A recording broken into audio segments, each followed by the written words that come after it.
Good morning, everyone. Well, today is the feast of Saint Polycarp. With a name like that, I always sort of feel like maybe he should have been the patron saint of fishermen. Sorry, bad joke. But Saint Polycarp lived in the 2nd century or so.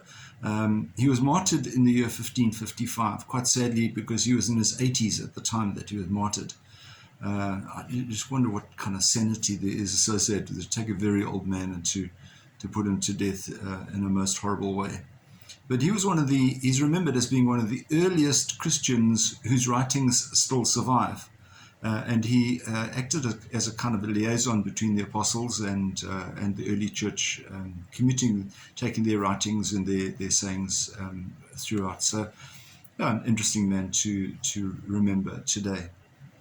But I'd like to have a look at our first reading again. St. James has been very active, I suppose, in our morning reflection. We're looking at chapter 4 today, verses 13 to 17. And St. James says, "You cannot know what will happen tomorrow.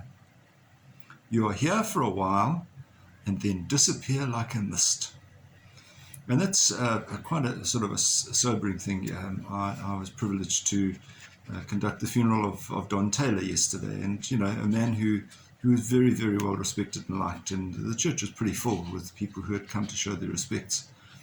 But, whenever somebody dies, it always reminds me of the fact of our limited remembrance. People won't necessarily remember us in a couple of generations' time. Can you remember your great-grandparents? Can you remember something of your grandparents? Those of you who are much older. Maybe some details, but the longer it goes, I suppose the less it becomes. That became very evident to me. I was doing a locum up at St. Henry's last week, and the strange thing is that when I got there, the building was very familiar to me, and a lot of circumstances very familiar, but a lot of the staff and a lot of the kids didn't know me, and I'd only been out there for 5 years. So only away for 5 years, and suddenly almost everyone who you remember doesn't remember you. And it's just a very strange thing to just remember that life is short, and that we ultimately are going to be accountable to the Lord in the next. And that's something to really look forward to, and certainly something we should plan towards.